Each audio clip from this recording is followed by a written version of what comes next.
The flash felt like a physical blow. Olivia Hayes Thorne, 7 months pregnant and radiant in emerald silk, was turning from the podium at the Met's Children's Literacy Gala when the first text message lit up her phone. It was her sister. "Liv, don't look. Get out of there." But she was already frozen.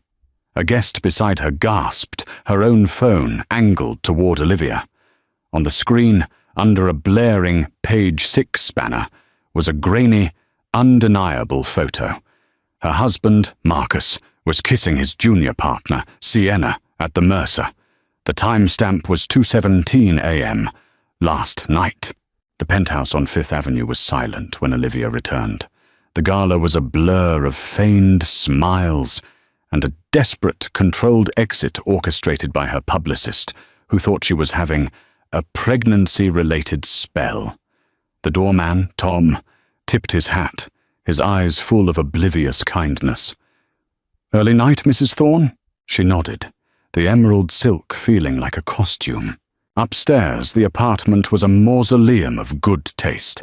Cold marble floors, art she had personally curated, and floor-to-ceiling windows overlooking a sleeping Central Park.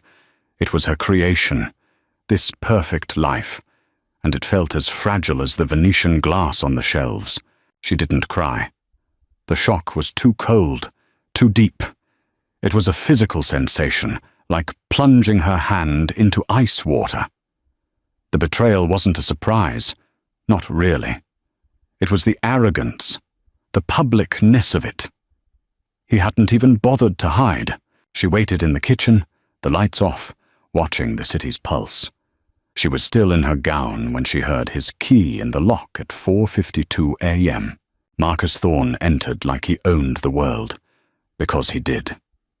He was undoing his bow tie, his $10,000 tuxedo jacket slung over his shoulder. He stopped when he saw her silhouette against the window. "Liv, Christ, you scared me. You're up. Where were you, Marcus?" Her voice was flat, devoid of the hysteria he was clearly expecting. He gave the practiced sigh, the one he used on board members. "The gala ran late, then drinks with the consortium. You know how it is." He moved to kiss her. She didn't flinch, but she didn't move toward him. He kissed the air near her temple. He reeked of whiskey and a sharp, unfamiliar perfume. Liaison by Tom Ford. "Don't lie to me. Not now." His eyes narrowed. The charm evaporated, replaced by the predator she knew was just beneath the surface. "What is this, Olivia? Hormones? You know I can't stand a scene." Was it a scene at the Mercer? His blood ran cold. She saw it in the sudden stillness of his posture. He'd been caught, and his first instinct wasn't remorse. It was damage control. "Olivia, listen. It was a mistake. Sienna had too much to drink. It was stupid. It meant nothing." "It meant you broke us," she said, still in that terrible, calm voice. "It meant you humiliated me. It meant you don't respect me, or this child." She placed a hand on the tight drum of her stomach. He saw the opening and pounced, his voice softening into the gaslighting purr she used to find comforting. "Baby, don't be dramatic. It's us. We're a family. It was one stupid night. We'll fix this. I'll fire her. It's done." "No," Olivia said. She walked to the massive marble island. On its pristine white surface sat a single thick manila envelope. "What's this?" he asked, a flicker of genuine confusion in his eyes. "I believe the legal term is a summons with notice. You've been served, Marcus." He laughed, a short, sharp, incredulous bark. "Served? Don't be ridiculous. You can't be serious. You're pregnant. The pregnancy is precisely why I'm serious." She finally looked at him, and the woman he saw was not the one he'd married. The soft, supportive art curator was gone. In her place was a stranger made of ice and steel. "You have until 9 a.m. to pack a bag. My lawyer, Rebecca Stone, will be here at 10 to discuss your removal from the premises." The color drained from his face. This wasn't part of the script. He was supposed to apologize, she was supposed to cry, and by the weekend he'd have bought her a new bracelet. You're filing for divorce? He spat, the word venomous. Over a fling? You're throwing this all away? You threw it away, Marcus. I'm just cleaning up the mess. She walked past him, the emerald silk whispering over the marble. I'm going to bed. I'd prefer it if you slept in the guest wing. Or at the Mercer. Your choice. He stood alone in the kitchen, the divorce papers gleaming under the recessed lights as the first rays of dawn hit the park. The silence of the penthouse was, for the first time, absolute. Marcus did not sleep in the guest wing. Olivia heard him pacing the living room, a caged lion, followed by a muffled, furious phone call. She knew, instinctively, he was calling David Finch, his corporate bulldog of a lawyer. At 6 a.m. she was up. She showered, ignoring the Hadron 200 a bottle shampoo, and dressed in a simple black cashmere maternity dress. She made tea. When Marcus emerged from the guest room, he was wearing a fresh suit, his face a mask of controlled fury. You're insane, he said. It wasn't an accusation. It was a diagnosis. I'm not, she replied, sipping her tea. I'm realistic. You're pregnant, you're hormonal, and you're not thinking clearly. You cannot do this. He was using his closing voice. Stop. Just stop, Marcus. You don't get to use my pregnancy as a weapon. You used it as an excuse to cheat. You thought I was trapped. You thought I was too tired, too big, too dependent to fight back. You miscalculated. He advanced on her, his sheer size a tool of intimidation. You have nothing, Olivia. Nothing that I didn't give you. This apartment, that art, the clothes on your back. You were a curator at a tiny gallery in Brooklyn. I gave you the world, and I organized it for you, she countered, not backing down an inch. I hosted the dinners, charmed the investors, built the social fortress that protects your reputation. I was a good wife, and you took me for granted. You're right. You gave me all this. She gestured around the room. And under New York state law, that makes half of it mine. His face went purple. You will not get a dime more than the prenup. Read it. You get a pittance. I read it, she said calmly. And so did Becca. The infidelity clause, Marcus. You waived your confidentiality protections the moment you were photographed with a subordinate. And the asset schedule. It's fraudulent. You undervalued Thorn Capital by about $800 million. That makes the entire agreement void. He stared at her. The bunny had just shown her teeth, and they were fangs. A sharp buzz from the intercom broke the standoff. It was 10 a.m. Ms. Rebecca Stone is here for Mr. Thorn, the doorman's voice announced. Send her up, Tom, Olivia said. Marcus was apoplectic. You're kicking me out of my own home? It's our home, and it's a crime scene. I'm preserving the evidence. Rebecca Stone was the opposite of Olivia. She was sharp angles, a severe black suit, and an aura of lethal competence. She walked in, nodded at Olivia, and turned her gaze on Marcus. Mr. Thorn, I'm Rebecca Stone. We have a court order, signed by Judge Mariela Ruiz an hour ago, granting my client exclusive use and occupancy of the marital residence pending the preliminary hearing. You have 30 minutes to vacate. This is ridiculous. It's an ambush, Marcus yelled, looking at Olivia. It's a divorce, Marcus, Becca said, her voice like gravel. They're rarely polite. Your lawyer, Mr. Finch, has already been copied. Marcus grabbed his briefcase, his face a storm. He walked to the door, then turned, his eyes landing on Olivia with a look of pure, unadulterated poison.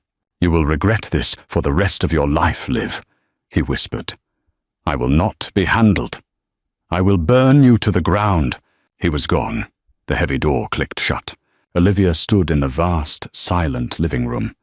The adrenaline drained away, leaving her shaking. She sank onto a sofa. Becca sat opposite her, her expression softening.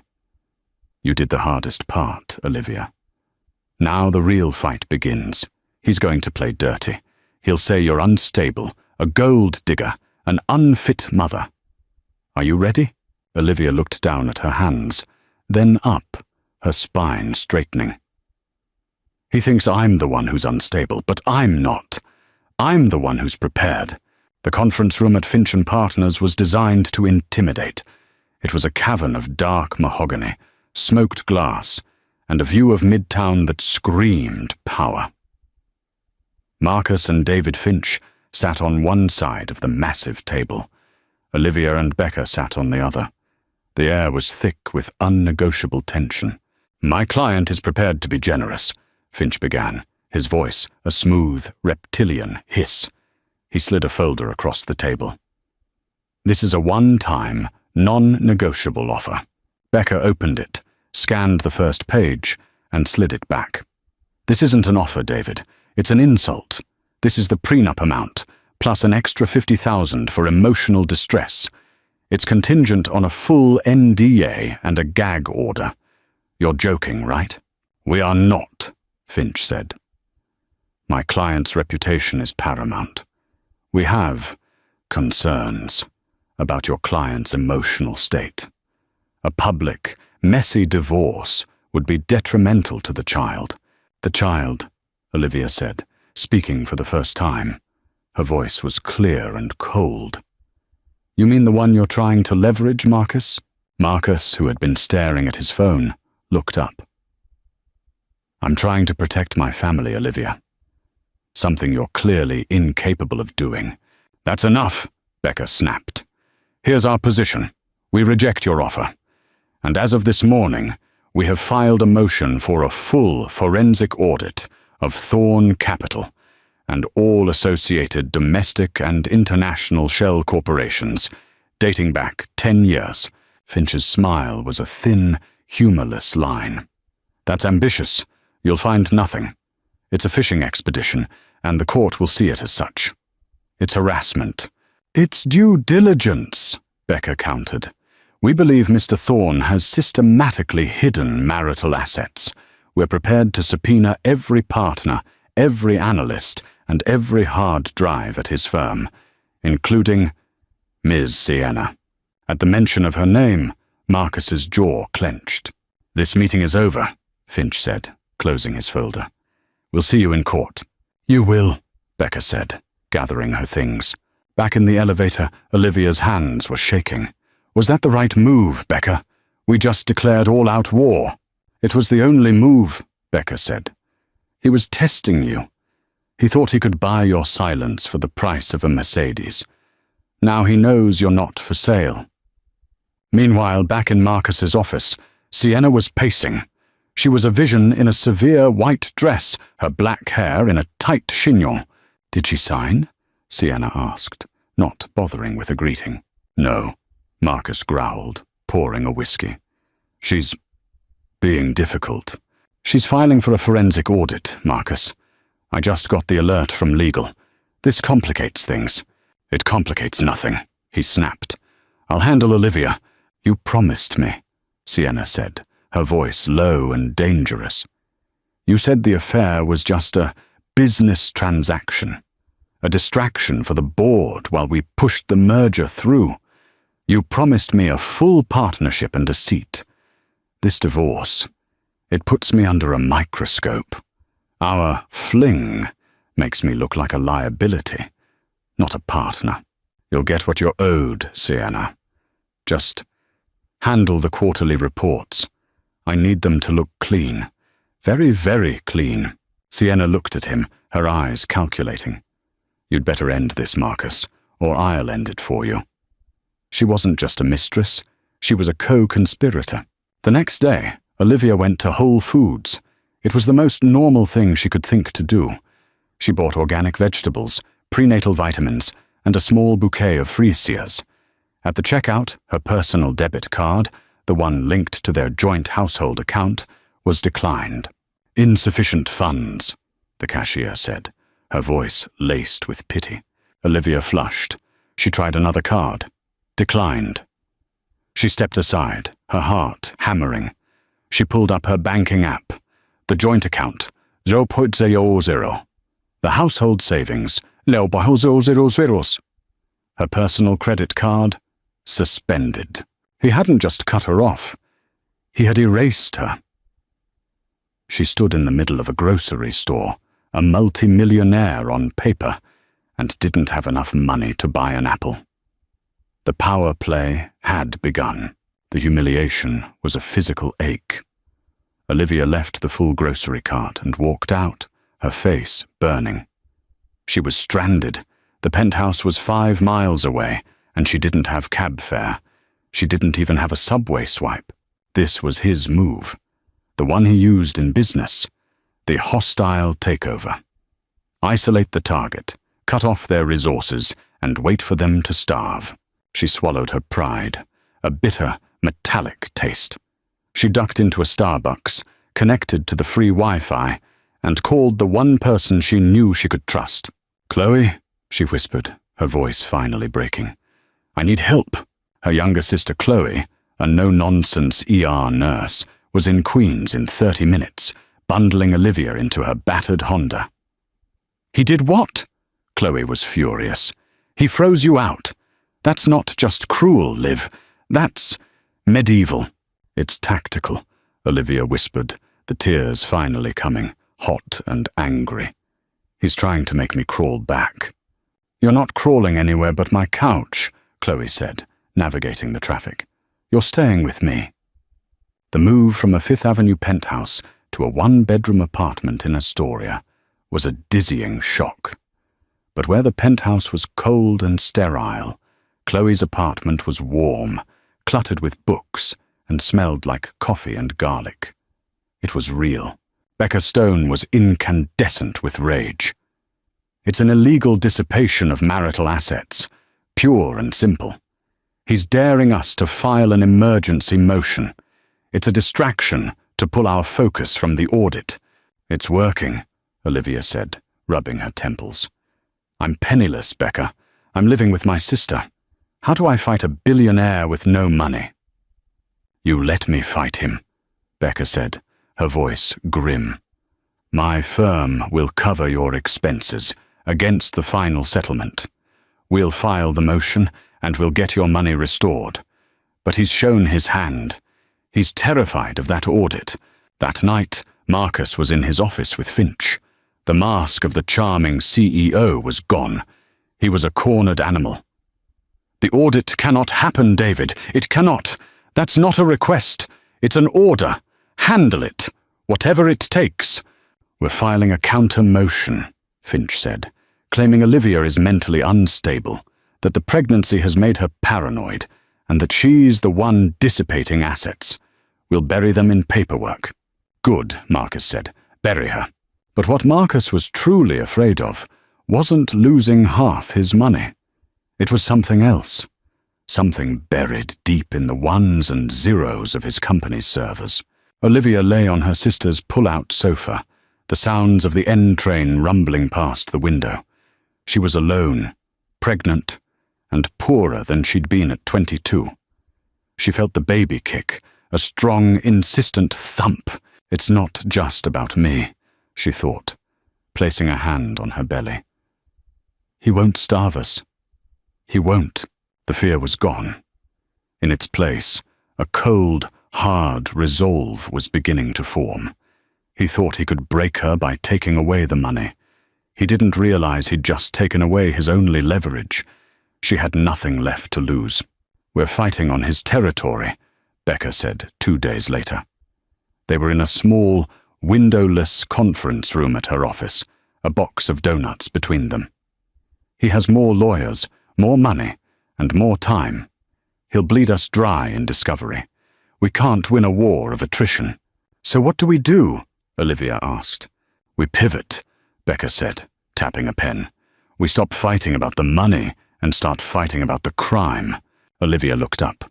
What crime? The affair? The affair is the cover. Marcus doesn't do anything without a reason. He doesn't risk his reputation for a fling. He risked it for a purpose. And that purpose, I guarantee, is Sienna. Becca pulled out a notepad. We're not going to dig for his dirt.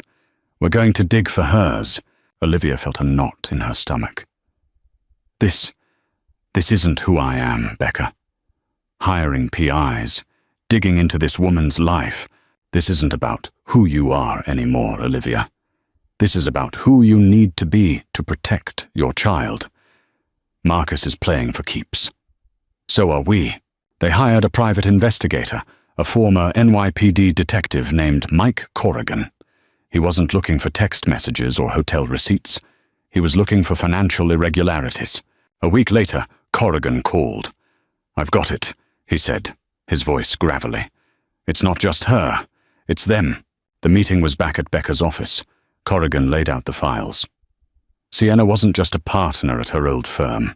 She was under a quiet investigation by the SEC, insider trading, a huge suspect bet against Vector Pharma right before their Phase 3 drug trial failed. I remember that, Olivia said. The stock collapsed. Right. Billions wiped out. Someone made a fortune on the short. The SEC suspected Sienna, but the case was dropped. Insufficient evidence.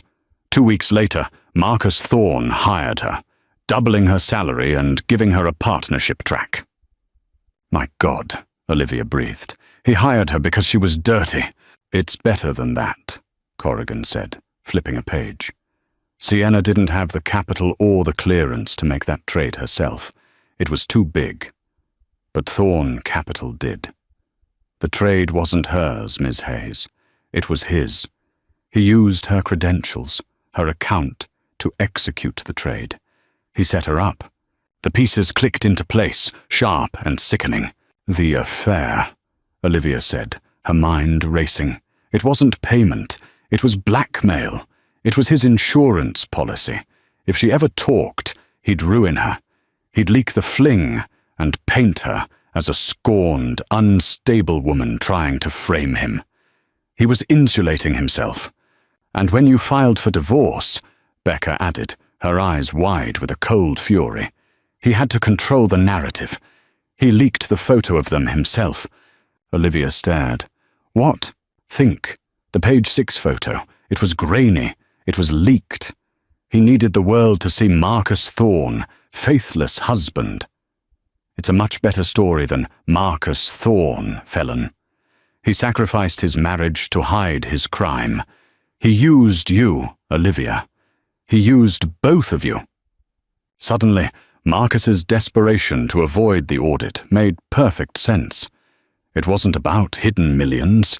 It was about a hidden felony that could send him to prison.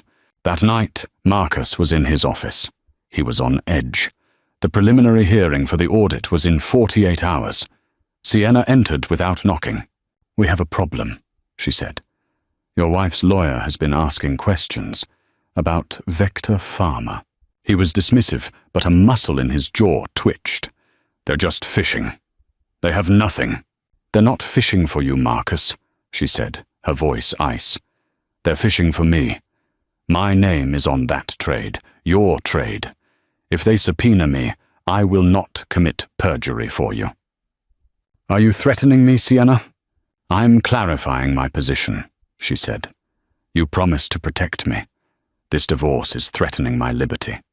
Fix it, or I'll fix it for you.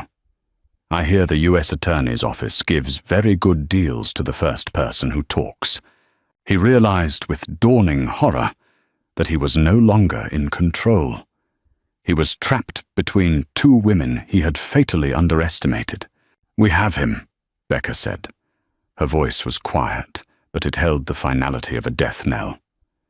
We have him on wire fraud, insider trading, and market manipulation. He's facing 20 years, minimum. Olivia felt nothing. Not triumph, not joy. Just a vast, cold emptiness. What now? Now we decide, Becca said. We can go to the SEC. They'll flip Sienna, he'll be indicted, and your child's father will be in a federal prison. You'll get your divorce, but the Thorne assets will be seized. You'll get very little. Or, Becca said, a grim smile playing on her lips. "We use it. We arrange a meeting. No lawyers. Just you and him. And you show him the gun."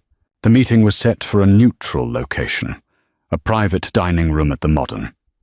Marcus agreed instantly, believing Olivia was finally caving. He thought her illegal freeze-out had worked. He was sitting at the table when she arrived, a smug, patronizing smile on his face. He stood, gesturing to her chair. "Olivia, I'm glad you came to your senses. This has all been so unnecessary." She didn't sit. She remained standing, placing her clutch bag on the table. "I'm not here to negotiate the household account, Marcus." "Good," he said.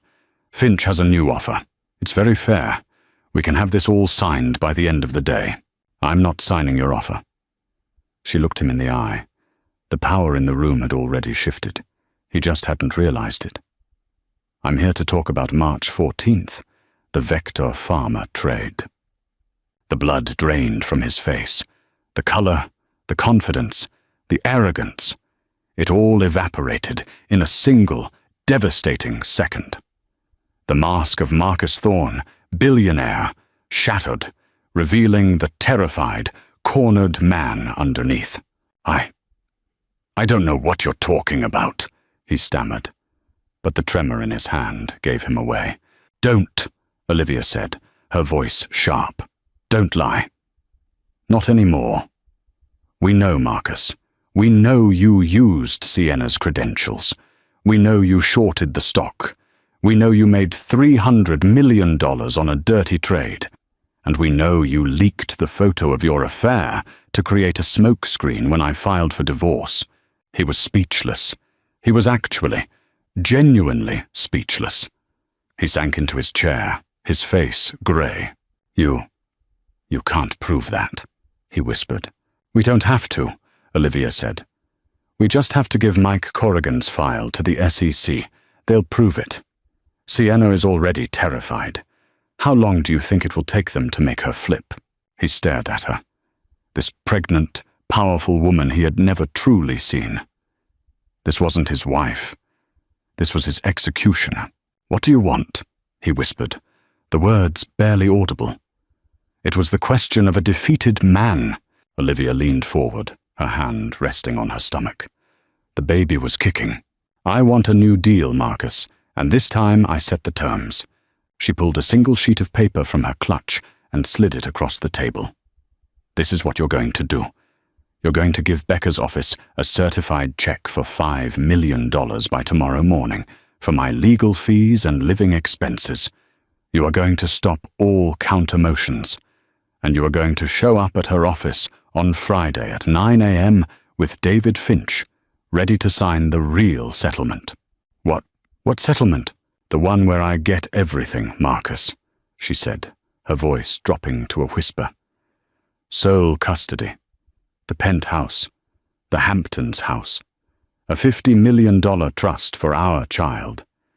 And a personal settlement so large it will make your teeth ache.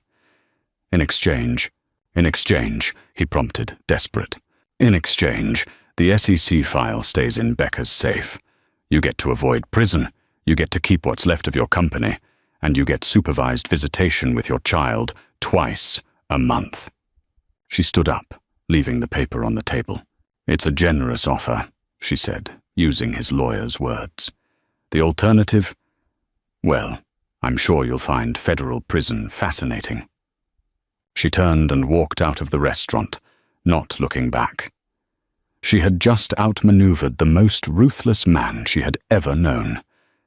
And she had won. Friday at 9 a.m., the atmosphere in Becca Stone's office was thick enough to cut. Marcus and David Finch sat on one side of the table, their faces like stone. Marcus looked like he hadn't slept in days. Becca, in contrast, was radiating a terrifying calm. "Good morning, gentlemen," she said, sliding a document thick as a novel across the table. "This is the final, non-negotiable marital settlement agreement." Finch opened it. His eyes widened as he scanned the first few pages. This is punitive. It's extortion."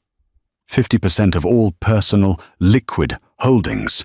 Sole custody. This is unconscionable. It's not, Becca said, leaning back. It's the price. The alternative is this. She tapped a thick, bound file on the table between them. It was labeled Vector Pharma, M. Corrigan. Finch looked at the file, then at Marcus. Marcus's expression was dead. Just sign it, David, Marcus said, his voice a rasp. Marcus, as your lawyer, I cannot advise you to. Sign it, Marcus roared, his fist hitting the table. Or get out. Finch, his face pale, went silent. He read the terms one by one, his anger turning to quiet horror. Sole legal and physical custody of the minor child, Grace Hayes Thorne, to Olivia. Supervised visitation for Marcus, not to exceed 4 hours, twice a month. Title of the Fifth Avenue penthouse and the Bridgehampton estate, free and clear, to Olivia. A lump sum, non-taxable payment of $75 million. A $50 million irrevocable trust for the child, to be managed by Olivia and her financial team. A permanent gag order, binding both parties, on the details of the divorce and the events leading to it. It was financial ruin, not poverty, but a complete gutting of his personal wealth. It was a fall from the billionaire class. Marcus picked up the pen. His hand was shaking. He looked at Olivia, who sat at the end of the table, her hands folded over her belly. Her expression was neutral, placid. You destroyed me, he whispered, the pen hovering over the signature line. You destroyed yourself, Marcus, Olivia said, her voice quiet but firm. You built a prison and were shocked when someone finally locked the door. I just turned on the lights. He signed. The stroke of the pen was violent, a black scar on the page. As they left, Finch paused. You know what you've done, Ms. Stone. You've aided and abetted extortion. No, Mr. Finch, Becca smiled, holding up the vector file. I've just secured my client's future. This file, it's just insurance. It goes into my office safe, and the key goes to Olivia. As long as Mr. Thorne honors his agreement, it will never see the light of day. It's amazing what a little leverage can do. That same afternoon, security guards were standing at Sienna's desk at Thorne Capital. She was packing her things in a cardboard box. You can't do this, she was screaming at Marcus, who watched from his office doorway. It's done, he said, his voice dead. You're a liability. I took the fall for you. The SEC is all over me. Then you'd better get a good lawyer, he said, and turned back into his office, closing the door. Sienna looked at the box in her hands. She had played the game and lost. She was the collateral damage, thrown to the wolves so Marcus could save what little was left of his skin. Her eyes were pure venom. She had been betrayed by the betrayer. The divorce was finalized in a sealed proceeding. The press, which had been circling for weeks, was fed a simple, bland statement. Marcus and Olivia Thorne have reached an amicable agreement to end their marriage. They ask for privacy as they focus on co-parenting their child. 2 weeks later, the Wall Street Journal ran a small story. Thorne Capital partner fired amid SEC inquiry. Sienna was named. She was facing formal charges for the vector trade. Marcus's name was conspicuously absent, but the stink clung to his firm. Investors began to pull their money. Olivia stood in the penthouse, boxes everywhere. It was hollow, echoing. It wasn't a home. It was a monument to a lie. She had the money, the safety, the victory. But she felt empty. She had won, but the cost had been her innocence. She hated the woman she'd had to become to survive him. She was selling it. All of it. The apartment, the furniture, the art. You don't look like someone who just won, Chloe said, handing her a cup of tea amidst the boxes. I don't feel like I won, Olivia said. I feel like I just survived a plane crash. You did, Chloe said, sitting on a crate. You didn't win, Liv. You survived. And you saved that baby. Now you get to live. The word resonated. Leave. 2 months later, Olivia was in the hospital. But this time, it was for a different reason. She was holding her daughter, a tiny, perfect, 7-pound miracle.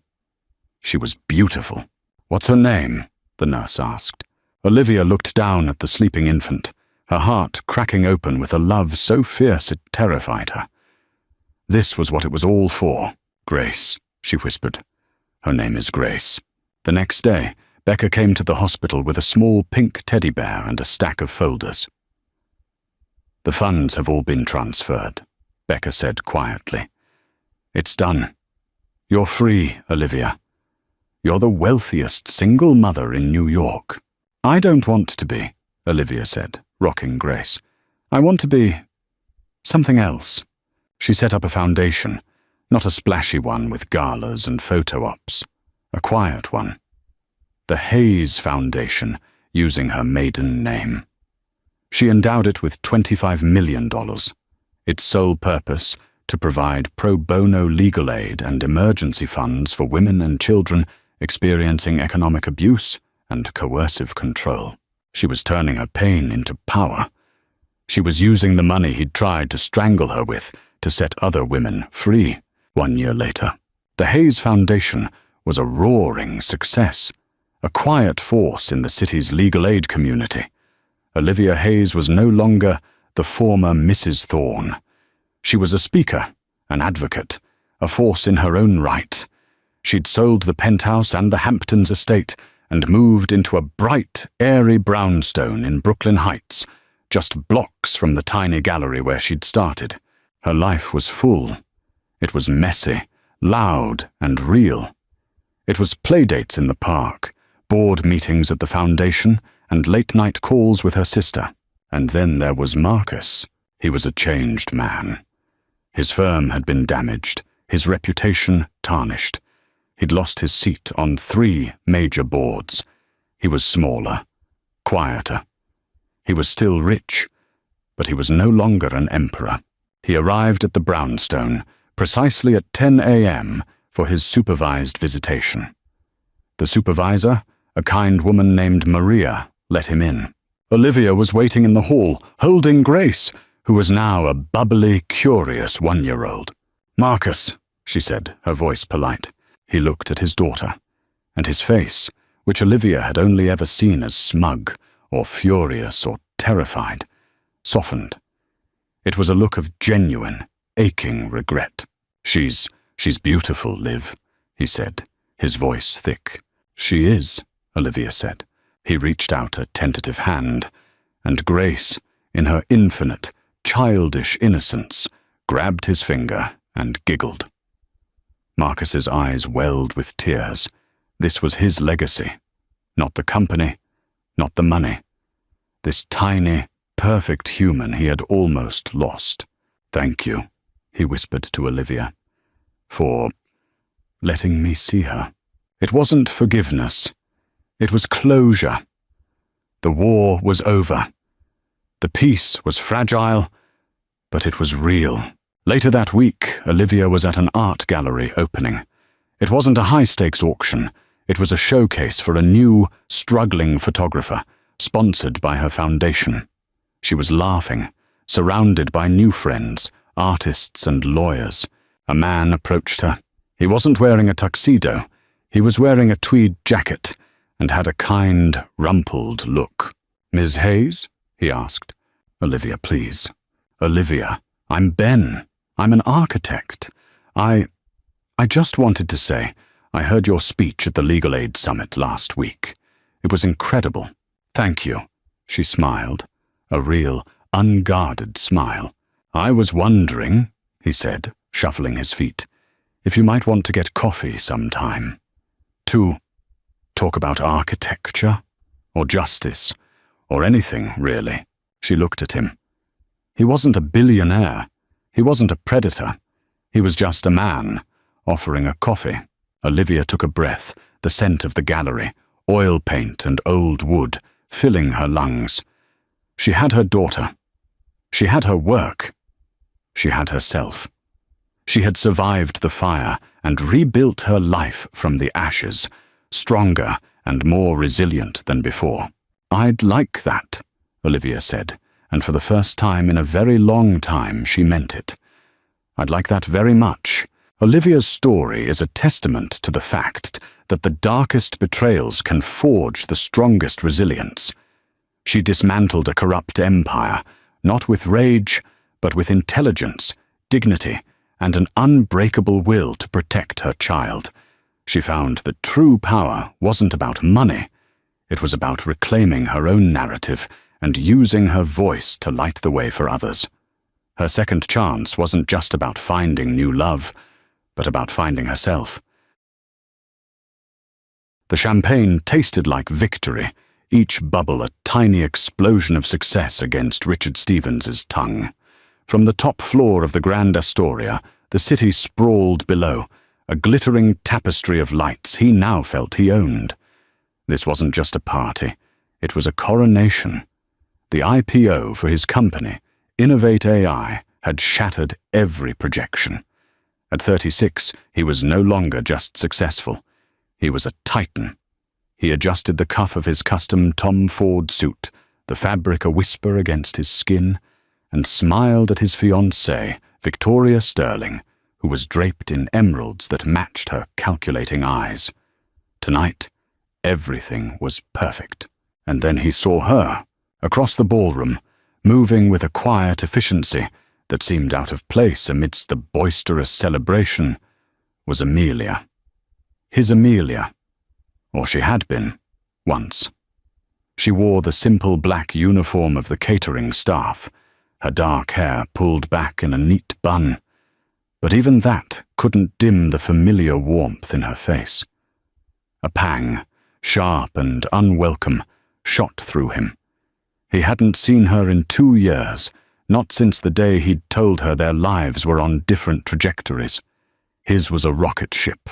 Hers, he'd implied, was a bicycle. Victoria followed his gaze. "Who is that?" she asked, her voice tight with suspicion. "No one," Richard lied, his heart hammering. He excused himself, navigating the sea of backslapping investors and fawning journalists. He had to say something. It was pathetic, seeing her here. He'd make sure she was taken care of, give her a generous tip, enough to get her out of this line of work. He cornered her near a service entrance, the clatter of dishes from the kitchen, a stark contrast to the symphony in the ballroom. "Mia," he said, his voice softer than he intended. She turned, and her eyes, the color of warm honey, met his. There was no surprise, just a weary recognition. "Richard, what are you doing here?" he asked, trying to keep the pity from his tone. "I mean, working here?" A small, sad smile touched her lips. "Someone has to feed the new kings of the world." He fumbled for his wallet, the black leather suddenly feeling vulgar in his hand. "Listen, let me help you. I can—" He stopped. His eyes fell from her face, down the simple black dress to the gentle, unmistakable swell of her abdomen. She was pregnant. The air left his lungs in a rush, the triumphant roar of the party fading to a dull hum. The timeline, a cruel and instant calculation, clicked into place in his brilliant mind. The baby. It could be his. She saw the realization dawn on his face. Her hand went to her belly in a protective gesture, and her expression hardened, the vulnerability replaced by a steel he'd never seen in her before. "Don't you dare, Richard," she said, her voice low and trembling with a quiet fury. "Don't you dare think for 1 second you can just write a check for this." She turned, but before she disappeared into the kitchen, she delivered the final blow. "And for the record, I'm not just a caterer. I own the company." The penthouse apartment felt less like a home and more like a showroom. Glass walls offered a panoramic view of a city that now felt hostile, its lights mocking Richard's turmoil. The IPO party had raged on, but its celebratory energy had curdled into a nauseating buzz in his ears. He'd stumbled through the rest of the night on autopilot, Victoria's sharp, questioning glances feeling like tiny daggers. "You were a complete mess after you spoke to that server," she said now, slipping out of her emerald gown. She stood before her vanity, a goddess of polished perfection, but her reflection in the mirror was cold. Who was she, Richard? Really? My ex-wife, he admitted, the words tasting like ash. He sank onto the edge of their king-sized bed, the silk comforter offering no comfort. Victoria's perfectly manicured hand paused mid-air. The one from before, the suburban schoolteacher?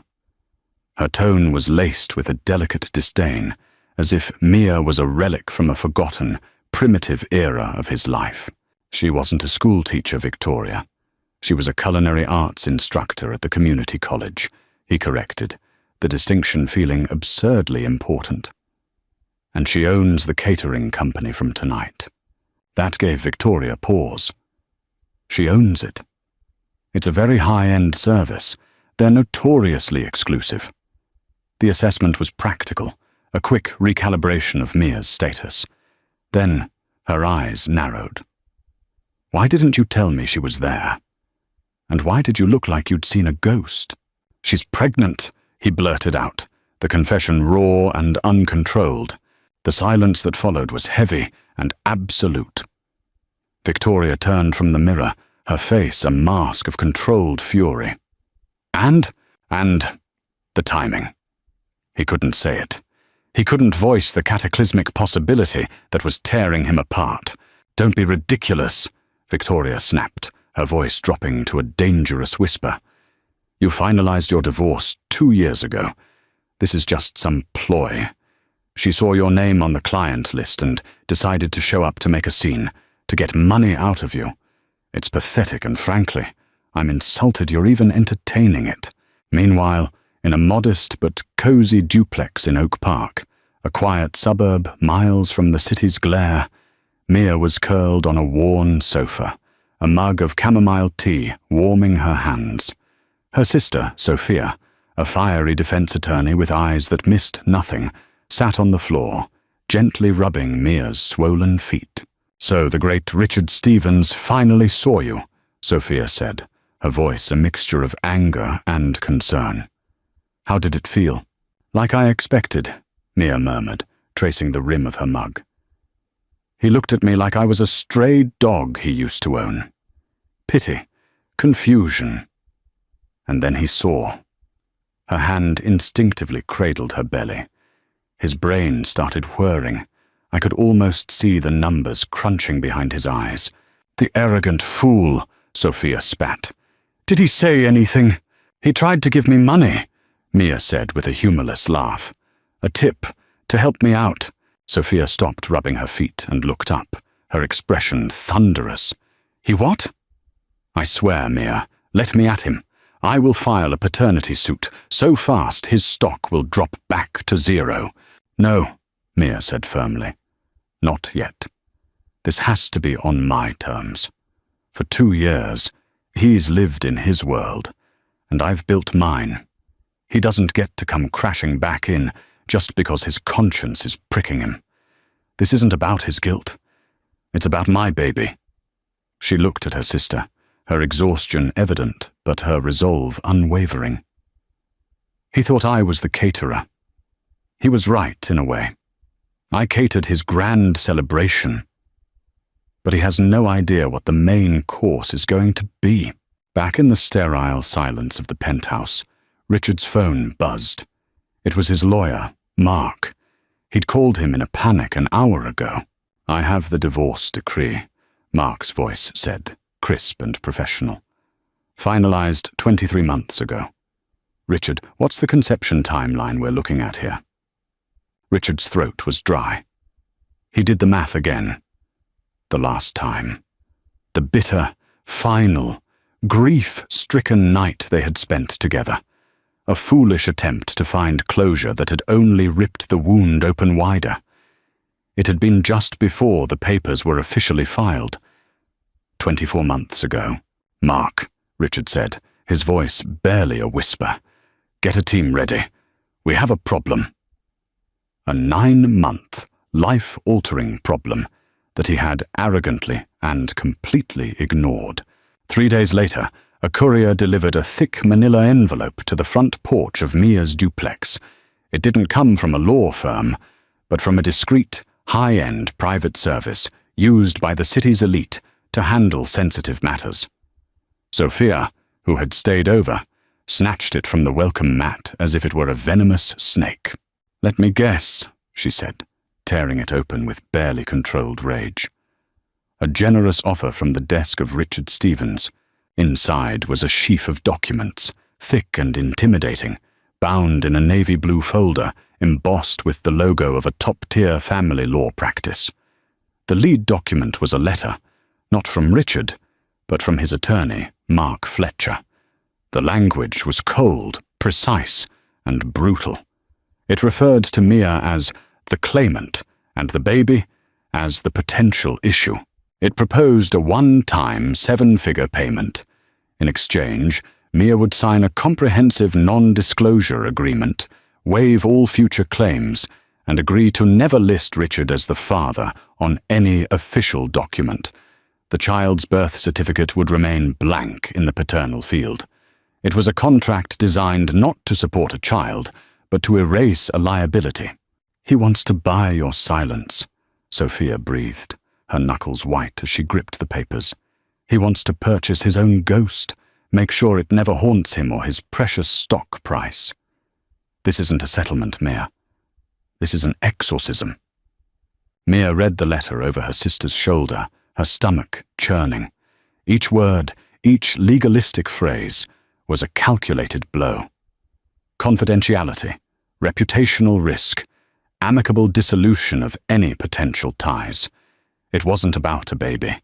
It was a hostile takeover of her life. Her mind flashed back to a different time. A tiny, sun-drenched apartment above a bakery, the air thick with the smell of rising bread and cheap coffee. She and Richard, barely out of college, were sketching out their futures on a napkin. His was Innovate AI, a fledgling idea he spoke of with religious fervor. Hers was a small, farm-to-table restaurant, a place of warmth and community. They'd talked about a family, about kids running through a yard with a golden retriever. "We'll do it all, Mia," he had whispered, his eyes shining with a sincerity she hadn't seen in years. "You and me. We'll build our own world." Now he was trying to bulldoze the last piece of that world into non-existence. The memory, so sweet just a moment ago, now felt like a shard of glass in her heart. "What do you want to do?" Sophia asked gently, her lawyerly fire momentarily replaced by sisterly concern. Mia took a deep breath, the scent of the blooming hydrangeas in her small front yard grounding her. She thought of the tiny life inside her, the flutter she'd felt just that morning. This child was not a potential issue. This child was a promise. Her promise. "Get your laptop," Mia said, her voice steady. "Draft a response, a very short one." An hour later, Mark Fletcher received an email. It contained a scanned PDF of his offer letter. Scrawled across the first page in bold black marker were 3 words: "Not for sale." In his sterile corner office overlooking the financial district, Richard read the email on his phone and felt a tremor of something he hadn't experienced in years. Fear. This wasn't a negotiation. This was a declaration of war. He'd approached this the way he approached every business problem, with overwhelming force and capital. But Mia wasn't a struggling startup he could acquire and dismantle. He called Mark. She rejected it, flat out. "I saw," Mark said, his tone grim. "This is a mistake on her part. She has no idea the resources we can bring to bear. We can bury her in litigation, question her motives, her character." "No," Richard interrupted, surprising himself. The thought of putting Mia through that, of dragging her name through the mud, felt vile. Not like that. What's the next step? The next step, Richard, is that she's going to get a lawyer of her own, Mark replied. And whoever she hires will tell her she's sitting on a winning lottery ticket. The daughter of the Innovate AI founder? The child support calculations alone will be astronomical. This just went from a private matter to a public spectacle. Brace yourself. Richard hung up and stared out at the city. He had built an empire on predicting human behavior with algorithms. He could model market trends, consumer desires, and logistical chains with near-perfect accuracy. But he had completely, catastrophically, failed to predict the one person he should have known best. He had offered her a fortune, and she had responded with 2 years of silence and 3 words of defiance. The power imbalance he had taken for granted had just been shattered. The boardroom at Innovate AI was a theater of minimalist power. A single slab of polished mahogany stretched for 30 feet, surrounded by sleek leather chairs. The air was cool and still. At the head of the table sat Richard, flanked by his lawyer, Mark, and his company's COO, David Chen. David, a thoughtful man in his late 50s with graying temples, had been Richard's mentor since the beginning.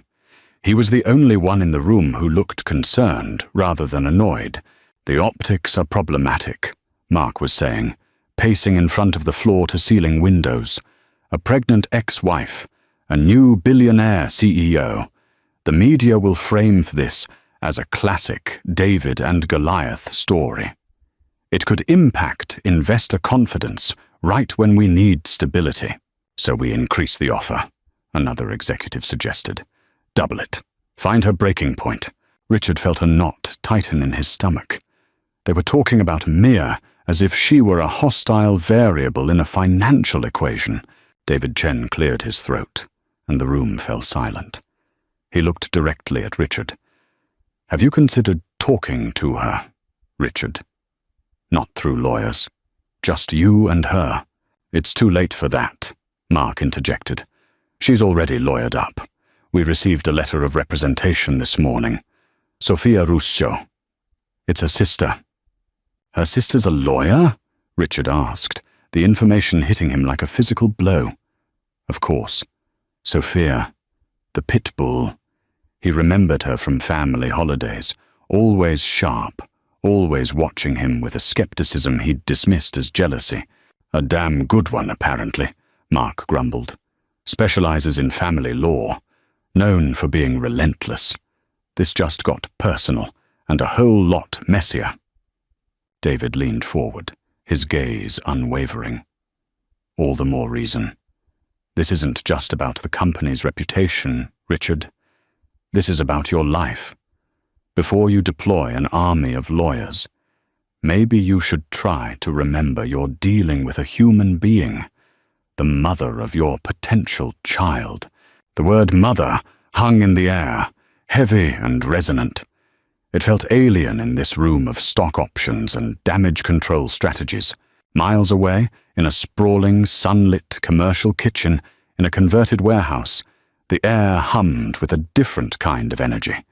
The scent of roasting garlic, fresh basil, and baking bread filled the space. Mia, wearing a flour-dusted apron over her maternity dress, moved with purpose, tasting a simmering tomato sauce and giving instructions to her head chef, a cheerful woman named Maria.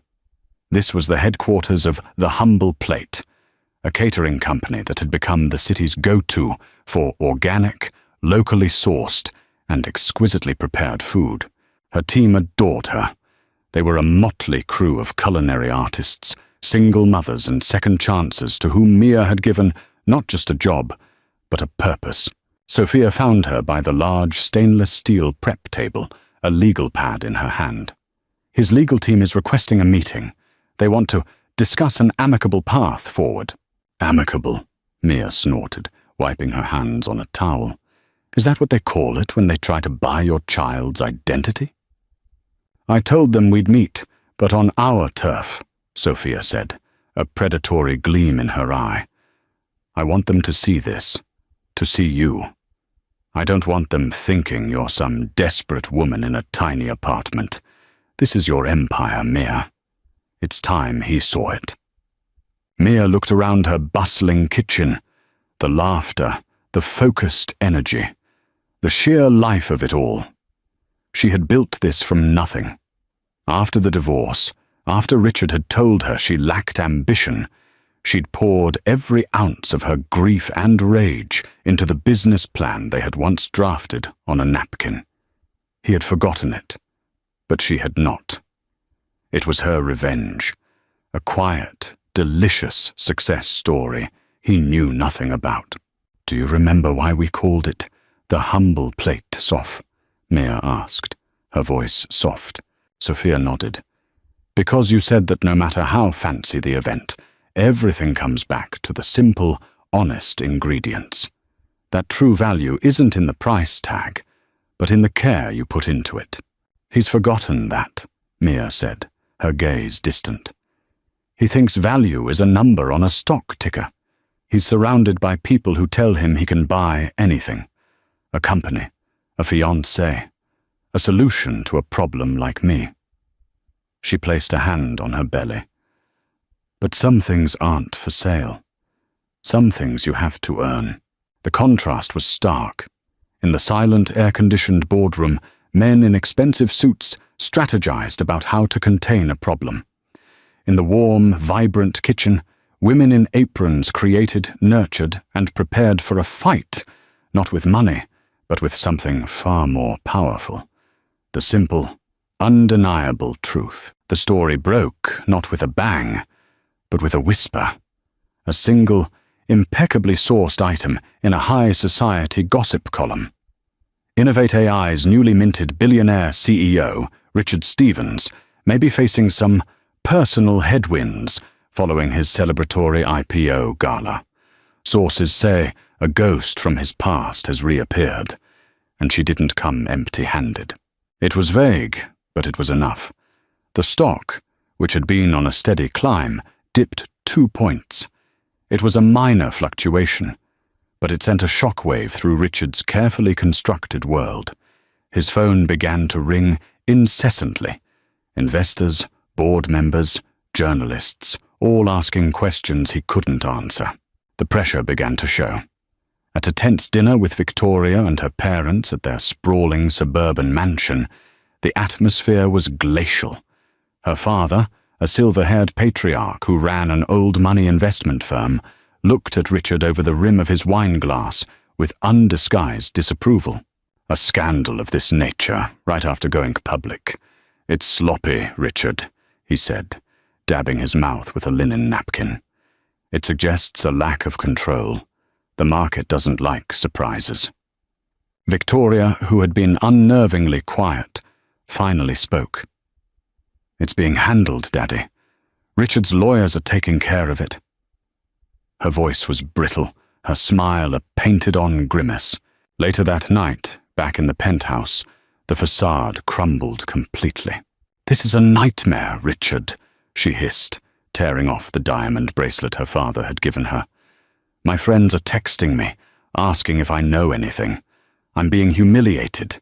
You need to make this woman go away. Pay her whatever she wants. I don't care. Just get her out of our lives." "It's not that simple, Victoria," he said, running a hand through his already disheveled hair. "She's not just some opportunist. This is Mia." "Oh, Mia," she mocked, her voice dripping with venom. "The sainted first wife from your humble past. The one who apparently couldn't keep up with you. Well, it seems she's found a way to catch up now, hasn't she? A baby is the oldest trick in the book." A cold clarity washed over Richard. He looked at Victoria, truly looked at her, and saw past the beauty and the social grace to the transactional core of their relationship. She hadn't asked if he was okay. She hadn't asked about the child. Her concern was singular, how this complication affected her status, her wedding, her future as Mrs. Victoria Sterling Stevens. His world wasn't a partnership. It was an accessory she wore. "I need some air," he said, grabbing his car keys. He drove without a destination, the city lights blurring into streaks of neon. He found himself on a familiar route, his muscle memory taking him back across the bridge, out of the gleaming metropolis and into the tree-lined streets of the suburbs. He parked across the street from a small, blue, colonial-style house with a wraparound porch. Their first house, the one he'd sold without a second thought, calling it a starter home, an asset to be liquidated. He could see the window of what had been their bedroom. He remembered nights spent there. Mia curled against him, whispering about the future. He remembered painting the nursery a soft yellow, a hopeful, gender-neutral color for the baby they were trying for. The baby he had completely forgotten in his rabid climb to the top. The grief hit him then, a physical weight in his chest. It wasn't about the stock price or Victoria's anger. It was the crushing realization of what he had thrown away. He had told himself he was cutting away dead weight to achieve his dreams, but he was beginning to understand that he had amputated his own heart. The silence in his sterile penthouse was the sound of its absence. He had all the success he had ever wanted, and he had never felt more alone. The power he wielded felt like a gilded cage, and the man staring back at him in the rearview mirror was a stranger. Driven by a desperate impulse he couldn't explain, Richard bypassed his lawyers and drove directly to Mia's duplex the next morning. He needed to see her, to speak to her, without the filter of legal threats and corporate strategy. He found her in the front yard, kneeling in a patch of dirt, carefully planting pansies. Her movements were slow and deliberate, her pregnancy more pronounced in the soft morning light. She looked up as his car door shut, her expression immediately wary. She rose slowly, brushing the soil from her hands. "What are you doing here, Richard?" Her voice was flat, devoid of emotion. I needed to talk to you," he stammered, feeling like a clumsy intruder in her peaceful world. "Without the lawyers, there's nothing to say that our lawyers can't," she replied, not inviting him in. She stood her ground on the small lawn, a silent guardian of her home. "Isn't there?" he pushed, his desperation making him reckless. "Mia, why didn't you tell me? Why hide this for so long, only to show up at my gala? Was this the plan all along? To wait until I was at my most successful, my most public, and then strike?" The accusation was ugly, born of Victoria's poisonous whispers and his own panicked ego. Mia's face, which had been so carefully neutral, hardened into a mask of pure, undiluted pain. A humorless, heartbreaking laugh escaped her lips. "You think this was a plan?" she said, her voice trembling. "You think I have spent the last 2 years of my life plotting to strike you? My God, you really have no idea." She took a step closer, and for the first time, he saw the deep, settled exhaustion in her eyes. This wasn't anger. It was a grief so profound it had become a part of her. "Let me tell you about the plan, Richard," she said, her voice dropping to a raw whisper. "The plan was to tell you the good news over a special dinner. I had it all set up. I'd just come from the doctor. I had the positive test in my purse, the first one after a year of trying and heartbreak." Richard's blood ran cold. He searched his memory, a frantic scramble through the archives of his ambition. "The day you left me," she continued, her voice breaking, "was the day after I found out I was pregnant. I came home, ready to tell you that our dream was finally coming true. But you were already on the phone, pacing in the living room. You were celebrating. Your first round of major seed funding had just come through." The memory slammed into him. The call, the euphoria, the feeling that he was finally escaping his small life. "I waited for you to get off the phone." Mia's voice was barely audible now, thick with unshed tears. And when you finally did, you wouldn't even look at me. You just said, "Mia, we need to talk." You told me you were going to the top, and you needed to travel light. You said you had to cut away the dead weight to succeed. Cut away the dead weight. His own words, so callous and cruel, came back to condemn him. "I tried to tell you, Richard," she whispered, a single tear finally tracing a path through the dirt on her cheek. My hand was on my purse, on the test result, but you were already gone. You were looking right through me, at a future that I wasn't in. You said I didn't have your ambition, that I was content with a small life. You made me feel like I was an anchor holding you down. So I let you go, and I let you believe you were cutting away dead weight. The world tilted on its axis. He had built his entire narrative of their breakup on a lie he'd told himself, that he had outgrown her. The truth was infinitely more horrific. He hadn't just left his wife, he had abandoned her at the most vulnerable, most joyful moment of her life, and he had been so consumed by his own ambition he hadn't even noticed. He stumbled back, leaning against his car for support, the polished metal cold against his back. The air was thick with the scent of pansies and freshly turned earth, but all he could smell was the smoke of his incinerated life. "I was the dead weight, Richard," she said, her hand resting on the swell of her belly. "Both of us." The sterile, wood-panelled courtroom felt like a universe away from Mia's sun-drenched garden. The preliminary hearing wasn't about custody or visitation yet. It was a formal petition to establish paternity and temporary support.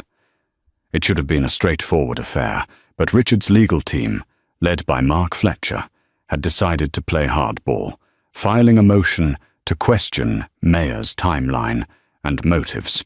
Richard sat beside Mark at the plaintiff's table, feeling like a fraud in his perfectly tailored suit. Across the aisle, Mia sat with Sophia, her posture erect, her gaze fixed on the judge. She looked serene, but Richard could see the subtle tension in her hands, clasped protectively over her belly. Mark's opening statement was a masterclass in veiled insinuation. He painted a picture of a woman who had remained silent for nearly 2 years, only to surface at a moment of peak publicity. He used phrases like unfortunate timing and financial opportunism, carefully avoiding direct accusations, but planting seeds of doubt. "My client has always been prepared to meet his responsibilities," Mark concluded, gesturing toward Richard. "But those responsibilities must first be unequivocally established, free from any hint of coercion or ulterior motives." Then it was Sophia's turn. She rose, not with fire and brimstone, but with a quiet, lethal calm. "Your Honor," she began, her voice clear and steady. "Mr. Stevens's counsel speaks of unfortunate timing. Let's talk about timing. Let's talk about the timing of my sister finding out she was carrying his child the very day before Mr. Stevens informed her she was dead weight in his quest for success. Let's talk about the 2 years she has spent building a life and a successful business on her own, asking for nothing, while Mr. Stevens built an empire, forgetting she ever existed." She walked slowly towards the witness stand, where Mia would soon have to testify. "This is not about coercion, Your Honor. This is about consequence. For 2 years, my sister shielded Mr. Stevens from the consequences of his actions, not out of malice, but to protect herself and her child from the very man who saw them as a liability. The only reason we are here today is because Mr. Stevens, upon discovering his impending fatherhood, did not reach out with compassion. He reached out with a contract designed to legally erase his own child." Sophia placed a hand on Mia's shoulder. "My client is not here for a lottery ticket. She is here for a birth certificate. She's here to ensure that her child is not a dirty little secret, a footnote in a billionaire's biography. She's here for her child's identity, an identity Mr. Stevens tried to purchase and bury. The judge, a no-nonsense woman in her 60s, looked over her spectacles at Richard. Her gaze was penetrating, and for the first time since the IPO, Richard felt truly powerless. He was stripped of his wealth, his status, his army of lawyers. He was just a man, being judged on the merit of his character, and he was found wanting. He saw the faces of his board members who had come to observe, their expressions turning from confident to concerned. He saw David Chen in the back row, shaking his head with profound disappointment. The proceedings wore on, a brutal dissection of his and Mia's final days together.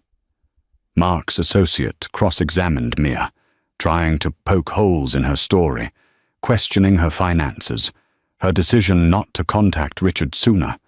Through it all, Mia remained unshaken, her answers simple, honest, and devastating. "Why didn't you tell him?" the lawyer pressed. Mia looked not at the lawyer, but directly at Richard. Her voice, though soft, filled the courtroom. "Because he had already told me who I was to him," she said. "I was a liability. You don't hand your heart to the man who just told you it's weighing him down. You pick it up, and you learn to carry it yourself." The words struck Richard with the force of a physical blow. He finally understood. This wasn't a battle for money. It was a reckoning for his soul. And he was losing. The courtroom took a brief recess. The air in the hallway was thick with tension. Mark was huddled with his junior associates, furiously scribbling notes and planning their next line of attack. Victoria, who had insisted on being there to present a united front, was tapping her stilettos impatiently on the marble floor, her face a mask of cold fury. "This is a disaster," she seethed in a low voice, meant only for Richard. "That sister of hers is running circles around your high-priced lawyer. You look weak, Richard. Guilty." Richard barely heard her. He was watching Mia at the other end of the hall. She was standing by a window, Sophia's arm wrapped around her shoulders. She looked tired, drained by the ordeal, but she also looked unbreakable. He saw the strength he had once mistaken for a lack of ambition. It wasn't that she didn't want to soar, it was that her roots went deep, into things that mattered. Loyalty, integrity, love. He had been the one who was shallow, rootless. David Chen approached him, his expression grim. "Is this really how you want to do this, son?" he asked quietly, pulling Richard aside. "Tearing her down in public to save a few stock points? This isn't business. There's a child involved. Your child. Mark says it's the only way to protect the company's interests," Richard mumbled, the excuse sounding feeble even to himself. "To hell with the company's interests for a minute," David said, his voice firm. "What about your interests as a man, as a father? You have a choice right now. You can continue down this path and win a legal battle but lose everything that matters. Or you can stop. Just stop." David's words, coupled with the image of Mia by the window, acted like a key, turning in a lock Richard hadn't known was rusted shut. He looked at Victoria, with her perfectly calculated beauty and her all-consuming concern for appearances. He looked at Mark, with his talk of optics and damage control, and he realized they were all part of the gilded cage he had built for himself. When the judge reconvened the session, Mark stood up, ready to call his next witness, a private investigator hired to dig into Mia's life. "Mr. Fletcher," the judge said, "please proceed." As Mark opened his mouth to speak, Richard stood up. "Your Honor." Mark shot him a panicked look. "Richard, sit down." Richard ignored him. He walked to the center of the courtroom, standing alone between the two tables. He felt the weight of every eye on him. His heart hammered, not with fear, but with a terrifying, liberating clarity. "Your Honor," he said, his voice shaking but clear. "I would like to dismiss my counsel's motion." A gasp rippled through the room. Mark looked apoplectic. Sophia's eyes widened in surprise. Richard turned to face Mia. The entire courtroom, the judge, the lawyers, all of it faded away. There was only her. "I concede," he said, the words raw and honest. "I am the father of this child. Everything Mia and her sister have said is true. I was blind, and I was cruel, and I was a coward." He took a breath, the confession releasing a pressure he hadn't known he was carrying. "I am not here to fight you, Mia. I'm here to apologize. Not for the cameras or the stock price, but for me. To you. What I did is unforgivable. I threw away the best thing in my life because I was too arrogant to see what it was worth." He looked at the judge. "I will agree to any and all terms for paternity and support. I withdraw all of our previous objections. This fight is over." He turned and walked back to his table, picked up his briefcase, and walked past a stunned Mark and a horrified Victoria. He didn't look back. As he pushed open the heavy courtroom doors and stepped back into the hallway, he felt the crushing weight of his empire lift from his shoulders. He had just surrendered, publicly and completely, and for the first time in years, he felt free. The fallout from Richard's courtroom confession was immediate and seismic. The story was no longer a gossip column whisper. It was a headline. "Billionaire CEO admits paternity, apologizes to ex-wife in shocking courtroom surrender." Innovate AI's stock took a sharp 15% dive. The board of directors called an emergency meeting.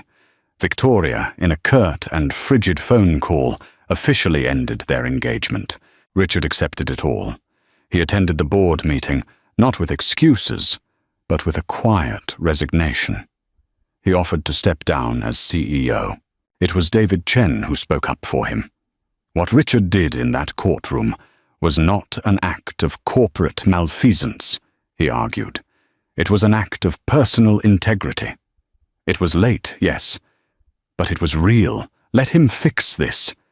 Let him show the market that our company is led not by a machine, but by a man who is willing to own his mistakes.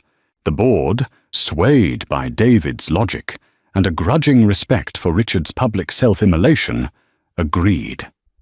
He would remain as CEO, but on a tight leash. Richard's first act was not to salvage the stock price, but to do what he should have done from the beginning. He called Sophia Russo's office and set up a meeting, not with his lawyers, but with just himself. He sat across from Sophia and a wary Mia in a small, unassuming conference room. There were no offers, no contracts. "I want to do more than just write a check for child support," he said, his voice stripped of its usual corporate confidence. "I want to earn the right to be a father. I don't know what that looks like, or if it's even possible, but I want to try." He outlined a proposal.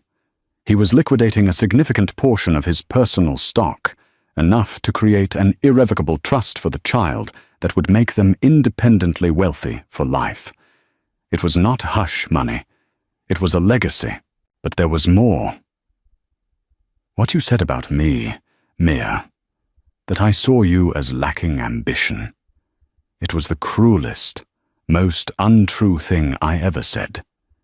You built an incredible business from scratch while I was distracted. You're the kind of entrepreneur my company claims to champion." He told them his plan. He was using another large portion of his wealth to establish a foundation. The Stevens Foundation for Culinary Entrepreneurship. Its mission would be to provide seed funding, mentorship, and business support, specifically for women, like Mia, who wanted to start their own food-based businesses. He asked if she would consider serving on the advisory board, not as a favor, but because no one was more qualified. Mia was silent for a long time, studying his face, searching for the man she used to know. Sophia watched, her arms crossed, her expression unreadable. "Why?" Mia finally asked. "Why all this?" "Because building things is all I know how to do," Richard answered honestly. "For the last few years, I've been building the wrong things, empty things. I'd like to try building something that lasts, something that might, one day, make my daughter proud." A few months later, Grace Amelia Stevens was born. She had Richard's dark hair and Mia's warm, honey-colored eyes. Richard was at the hospital, not in the delivery room. He hadn't earned that right, but in the waiting area. Sophia brought him the news.